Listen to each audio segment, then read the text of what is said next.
हुई। चलिए इस मुद्दे पर खास बातचीत के लिए मेहमान भी हमारे साथ जुड़ चुके हैं। सबसे पहले उनसे रूबरू करा देते हैं। बीजेपी से मनीष पारीक जी हमारे साथ है, कांग्रेस से पौरुष भारद्वाज जी और साथ ही रिटायर्ड आईएएस एके सिंह सर भी हमारे साथ चर्चा में जुड़े। बहुत स्वागत है आप सभी का। मैं शुरुआत मनीष जी आपसे ही करना चाहूंगी। बेहद अहम फैसले लिए गए हैं इस बैठक में, क्या माना जाए? जो मंशा थी और जो सवाल बार बार उठ रहे थे देरी से चुनाव कराने को लेकर, उसका भी जवाब मिल गया। वन स्टेट वन इलेक्शन निश्चित तौर पर आप देखेंगे श्वेता की तीनों तरह की बातें कवर की है। एक जो लेजिटिमेटली बात सही है, संवैधानिक एस्पेक्ट है, उसमें न्यायालय की पूरी फॉलो किया है। दूसरी बात, इसको सामाजिक सरोकार के साथ जोड़ते हुए, पर्यावरण के साथ जोड़ते हुए, एक वृक्ष माँ के नाम, और दूसरी बात जो वंदे मातरम को राष्ट्रवाद के विषय पर जोड़ के युवा शक्ति के लिए प्रेरणा का वो अंग बनाया है। तो पूरे सरकारी स्तर पर आप देखेंगे कि सामाजिक सरोकार से ओतप्रोत फैसले इस बैठक में लिए गए हैं। जो 125 दिन का रोजगार बढ़ाया, 25 दिन की इनकम बढ़ जाएगी लोगों को, ये तो सीधा सीधा बेनिफिट उन लोगों को है जो उसमें काम करते हैं वीवी राम जी में। इसी प्रकार से जो बीमा को अगर आप उसी दिन दे देंगे तो उनको एक साथ सेवानिवृत्ति पर राशि मिल जाएगी। तो मुझे लगता है कि सभी वर्गों के लिए इसमें राहत है और एक एडमिनिस्ट्रेटिव एस्पेक्ट पर फैसले लिए। लेकिन वन स्टेट वन इलेक्शन के तहत ये क्या है? ये लोकतांत्रिक तौर पर अहम फैसला देखा जाए या राजनीतिक सुविधा के तौर पर इसे देखा जाएगा? जी, वन स्टेट वन इलेक्शन, जी मैं आपको कहूंगा ये एक मिशन है, लोकतांत्रिक सुधार के तौर पर देखें इसे। बिल्कुल तीनों तरह के फायदे हो रहे हैं। एक कर्मचारियों की ड्यूटी के लिए बात कहेंगे, पैसा खर्च होता है वो कहेंगे, और एक जो अनिश्चितता हो रही है, काम रोक लग जाती है, आचार संहिताएं लगती है, सड़क बनना बंद हो जाता है, ये सारी चीजें इसका एक बड़ा लाभ है जो पूरे देश में उभर कर सामने आया था। और मुझे खुशी है कि राजस्थान को लागू करने वाला पहला स्टेट बन गया है। ठीक है पौरुष जी, अब वन स्टेट वन इलेक्शन को लेकर वो इसलिए क्योंकि अभी चुनाव सामने ही है, निकाय के, पंचायत के, क्योंकि इसके अलावा भी फॉरेस्ट पॉलिसी हो, दूसरे अहम फैसले लिए गए हैं कैबिनेट के मीटिंग में।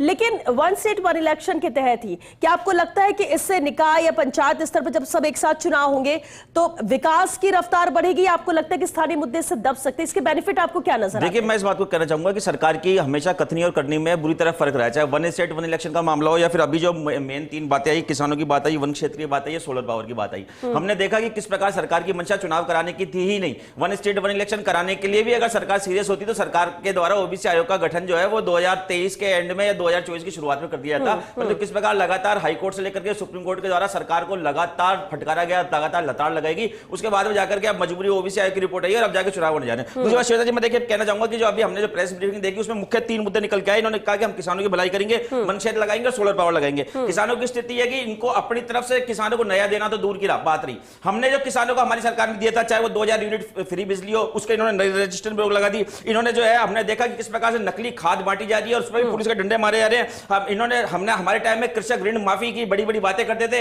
इनकी सरकार के समय 1 रुपए का भी किसी किसान का इन्होंने कर्जा माफ किया तो बताइए। और हमारी सरकार के द्वारा किसानों के द्वारा जो लोन लिए जाते हैं, चाहे बैंकों से, चाहे किसी निजी व्यक्ति से, चाहे किसी निजी संस्थान से, उसको अगर वो कुर्की करता है तो हमारे द्वारा कृषक ऋण राहत आयोग का गठन किया गया था। इस सरकार के द्वारा उस कृषक ऋण राहत आयोग में अभी तक कोई ना तो स्टाफ में उसमें डिप्यूट किया गया, ना और कुछ किया गया, वो अभी तक देखिए पूरी तरह बंद पड़ा हुआ है। दूसरी बात, इन्होंने कहा कि साहब हम बरसात होने वाली है, हम किसानों को मुआवजा देंगे। आप मुझे इस बात को बता दीजिए, 2024 में राजस्थान में प्रदेश में भयंकर अतिवृष्टि हुई थी, इनके मंत्री किरोड़ी लाल मीणा जी जो है वो रूस करके इस्तीफा देकर के घर बैठे हुए थे। उस समय जो है प्रदेश का कोई धनी धोनी किसान का नहीं था। 2025 में हमने देखा कि अतिवृष्टि हुई, मुआवजा देना दूर की बात है, इन्होंने गिरदावरी तक नहीं कराई। ये सरकार के ऊपर जो है इनके माथे पे बहुत बड़ा कलंक है। दूसरी बात, मैं आपसे इस बात को कहना चाहूंगा कि कृषि उपज मंडी के माध्यम से जो सड़कें बनती थी, सड़कों का जाल अब बंद हो गया। दूसरा मैं कहना चाहूंगा, अभी इन्होंने कहा कि साहब हम पीएम जी ने कहा कि पीएम की एक पेड़ जो है मां के नाम, और देखिए पीएम का नाम लेकर के बात कर रही है। और जयपुर का उदाहरण है कि ढोल का बाढ़, वहां पर पीएम एकता मॉल बनने के लिए जा रहा है, वहां पे फिनटेक बनने के लिए जा रहा है,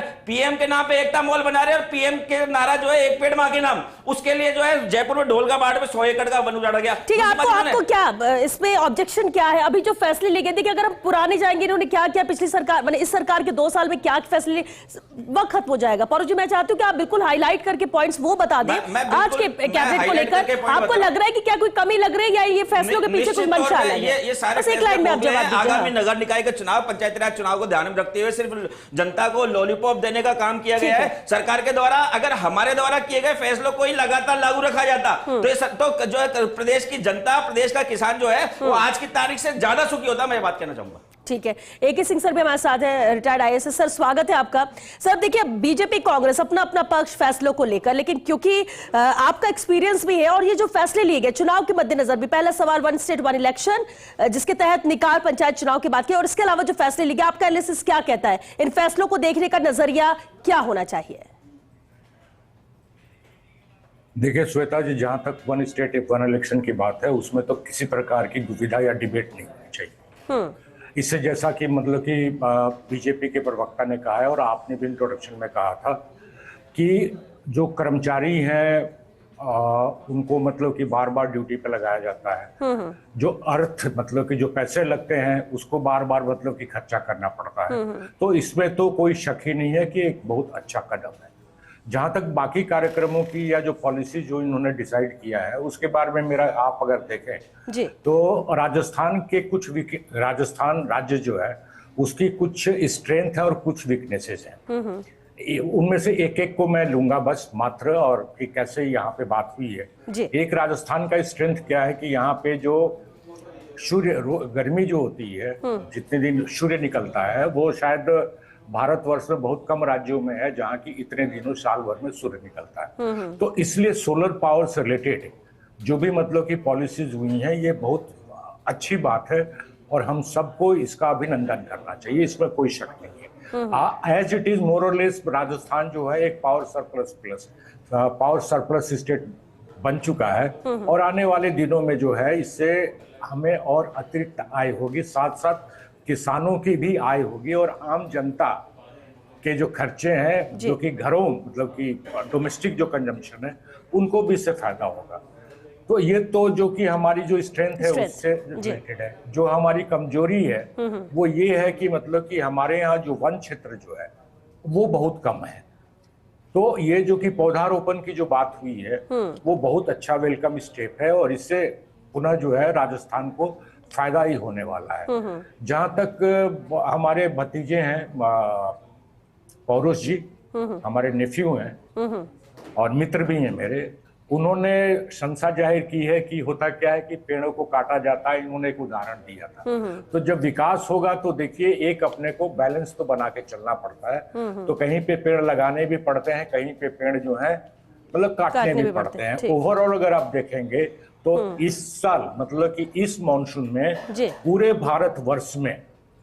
भारतवर्ष में करीब 38 करोड़ पेड़ लगाए हैं। अब यहाँ बात जरूर उठ सकती है कि आप पौधे तो लगा देते हैं, सरवाइव कितने करते हैं। मेरा कहना यह है कि अगर उसमें से 20% भी सरवाइव कर रहे हैं तो ये फिर भी संख्या जो है करीब 7 करोड़ के आसपास होती है। तो ये सारे अच्छे स्टेप्स हैं और आई थिंक एक और बात जो है जो इंडस्ट्रीज की बात है, जो होता है कि राजस्थान में कम इंडस्ट्रीज आती हैं तो उसके बारे में जो सीमेंट इंडस्ट्री वगैरह जो है उनको जो प्रोत्साहन दिया जा रहा है, तो मेरे हिसाब से ये सारे अच्छी पॉलिसीज हैं।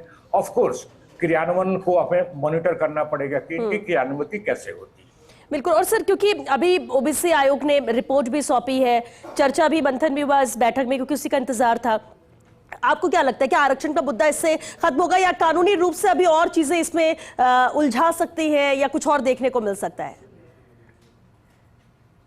देखिए मेरा मानना ये है तो कि आने वाले कई वर्षों तक, शायद दशकों तक, क्योंकि भारत में प्रजातंत्र है तो ये आरक्षण का मुद्दा तो बना रहेगा। इसका कोई सॉल्यूशन अभी तक मुझे दिख नहीं रहा है जब तक कि सारी पॉलिटिकल पार्टी जो है एक साथ बैठ करके जो आरक्षण में कुछ कमियां जो है, मैं ये नहीं कह रहा हूं कि आरक्षण को हटाना है, लेकिन आरक्षण में जो कमियां हैं उसको ध्यान में रखते हुए इसको कैसे रिस्ट्रक्चर किया जाए, जब तक सारी पॉलिटिकल पार्टियां एक साथ बैठ करके इसका समाधान नहीं करती हैं तब तक तो ये मुद्दा जो है एक तरह से जीवंत ही रहेगा। बिल्कुल ठीक कहा आपने सर, क्योंकि वक्त भी खत्म हो रहा है। मुझे एक फाइनल कमेंट मनीष जी चाहिए। सकते हैं तीनों तरह के काम हुए हैं। 25 दिन का रोजगार बढ़ गया है, फूड प्रोसेसिंग के नाम पर किसानों की आय बढ़ाने की बात हुई है, पेड़ लगाने की बात है, पर्यावरण को सुरक्षित करने की बात है, कर्मचारियों को लाभ है और देश की जनता के हिसाब से जो पैसा है राजस्थान की जनता का वो बचेगा। सारे कुल मिलाकर अच्छे फैसले हैं। अब जो कांग्रेस के पास बचा है वो एक ही चीज है, फ्रस्ट्रेशन, क्योंकि उन्होंने नहीं किया ये। देखिए, फाइनल देख- कमेंट, मैं- कमेंट फाइनल मैं- इस मैं पर, सिंह हाँ। अंकल की बात में एक बात जोड़ते हुए सकारात्मक आलोचना करते एक बात कहना चाहूंगा कि देखिए अभी इन्होंने कहा कि राजस्थान में रिन्यूएबल एनर्जी के मामले में राजस्थान नंबर वन है। मैं आपको कहना चाहूंगा कि देखिए प्रदेश में 2021 के अंदर ही जो है हमारी सरकार के समय जो है राजस्थान नंबर वन हो गया था। हमने उस समय गुजरात को, कर्नाटक को पछाड़ के इतनी ज्यादा एनर्जी हो रही थी कि हम नंबर वन पे आ गए थे। लेकिन अभी फिलहाल जो है सरप्लस इतना ज्यादा है कि अभी कुछ दिन पहले राजस्थान पत्रिका में एक बड़ी खबर छपी थी कि राजस्थान के अंदर जो बिजली जो बन रही है सौर ऊर्जा से, उसका विपणन ढंग से नहीं हो पा रहा है। इस वजह से कई प्लांट तो बंद हो गए। अब आप स्थिति देखिए कि एक तरफ तो किसान बिजली की कमी की वजह से जो है उसका खेती ठप हो रही है, कहीं पे औद्योगिक इकाई बिजली की कमी की वजह से हो रही है, और सरकार के द्वारा जो हमारे द्वारा खींचे की लकीर पे तो चल रही है कि ये लगातार सौर ऊर्जा के जो पार्क है वो लगाए जा रहे हैं, परंतु इन्होंने विपणन का जो इनको करना चाहिए था हमसे एक कदम आगे बढ़ के। चलिए ठीक है, पॉलिश यानी आप कह रहे हैं कि और भी एमफेस। दूसरी बात में एक बात और कहना चाहूंगा कि बार-बार बात आ रही है कि भाई वन क्षेत्र जो होता है वो विकास के लिए जरूरी होता है उजाड़ना। मैं आपको कहना चाहूंगा श्वेता जी कि हमारे राजस्थान में बंजर भूमि भी तो है ना बहुत सारी जो किसी काम की नहीं है, वहां पे लगाइए ना फैक्ट्री। जरूरी है कि आप 100 एकड़ पे फैले हुए वन क्षेत्र को उजाड़ करके आप फैक्ट्री लगाएंगे? ये कौन सा लॉजिक है मुझे बताइए सरकार का। ठीक है ठीक है ठीक है ठीक है, क्योंकि देखिए एक ही मीटिंग में सब फैसले नहीं हो सकते और कमियां भी होती हैं, कुछ पॉजिटिव भी नजर आते हैं, जैसे कि आपने भी गिनाया कि क्या कुछ और किया जा सकता है। इंतजार करते हैं कि जो अहम फैसले लिए गए उसको इंप्लीमेंट कैसे किया जाता है, कब तक उसको एग्जीक्यूट किया जाता है, और सबसे अहम है जो ओबीसी आयोग की, क्योंकि अब रिपोर्ट आ गई है, अब लॉटरी सिस्टम होगा, कब तक ये शुरू किया जाता है, इस पर भी मंथन हुआ और ये बेहद महत्वपूर्ण है चुनाव के मद्देनजर, क्योंकि वन स्टेट वन इलेक्शन की भी बात यहां पर कही गई और उसका ही पूरी तरह से समर्थन कि उसी के तहत ही ये कराना था, इसलिए थोड़ा देरी जरूर हुई, लेकिन उसे को जल्द से जल्द राजस्थान में लागू करना है। चलिए आप दोनों का बहुत शुक्रिया, AK सिंह सर आपका बहुत शुक्रिया इस चर्चा में शामिल होने के लिए। चलिए इसी के साथ दीजिए इजाजत, नमस्कार।